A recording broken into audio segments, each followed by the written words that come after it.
J'ai entendu dire que t'avais passé une soirée intéressante.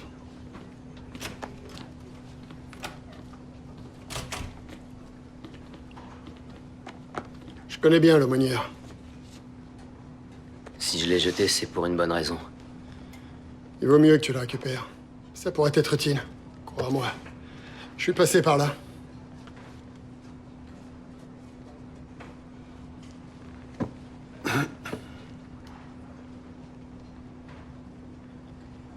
Il y a 5 ans.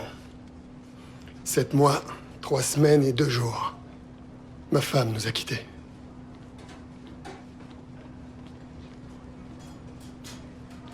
Après quelques semaines où je n'ai fait que ruminer ce qui m'arrivait, je me suis réveillé un matin.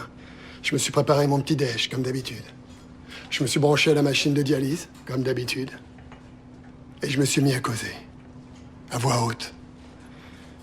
Au début, j'ai cru que j'étais devenu dingue. J'ai continué ma journée et le lendemain, j'ai recommencé. J'ai parlé tout haut. Le surlendemain aussi. Et j'ai finalement compris à qui je parlais.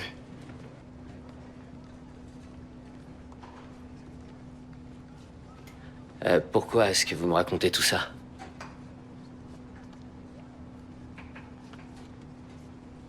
Elliot,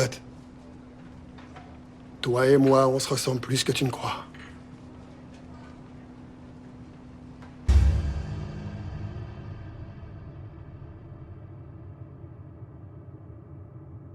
Et alors, qu'est-ce qu'il faut que je fasse?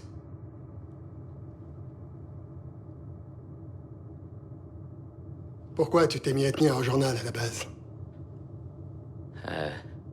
Je croyais que c'était la seule solution. Pourquoi faire? Pour reprendre le contrôle de ma vie.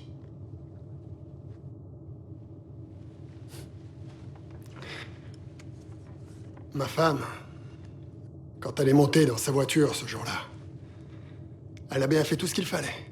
Ceinture attachée, main à 10h10, comme toujours. C'était la meilleure conductrice que j'ai jamais vue. Je te jure, c'en était agaçant. Elle restait toujours bien sur sa voie.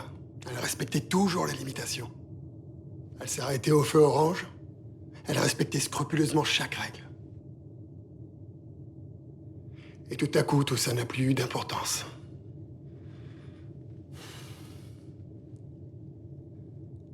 La notion de contrôle est à peu près aussi réaliste qu'une licorne unijambiste qui s'arrêterait sous un double arc-en-ciel pour pisser.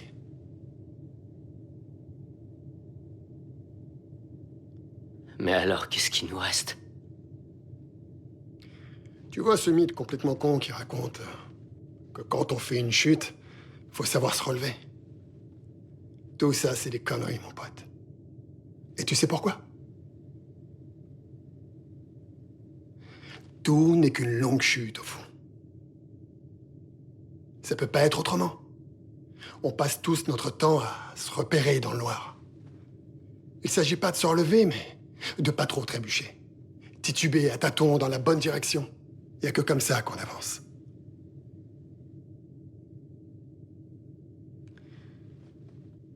J'aurais pas dû venir.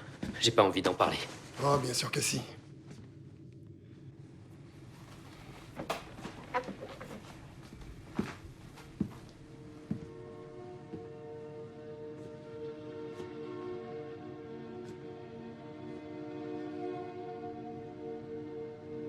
Qu'est-ce que t'en dis? Est-ce que Ray a raison? La clé, c'est peut-être de pas vouloir éviter le plantage. Il faut peut-être juste créer un point d'arrêt pour trouver la faille dans le code, la réparer et continuer jusqu'à ce qu'on tombe sur la faille suivante. Il faut peut-être se résoudre à avancer, en se battant continuellement pour ne pas perdre pied.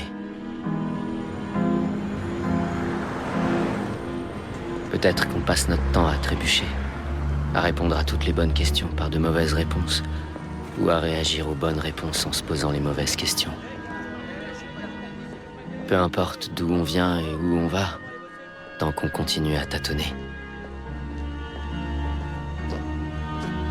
C'est peut-être pas plus compliqué que ça. C'est peut-être le mieux qu'on puisse espérer.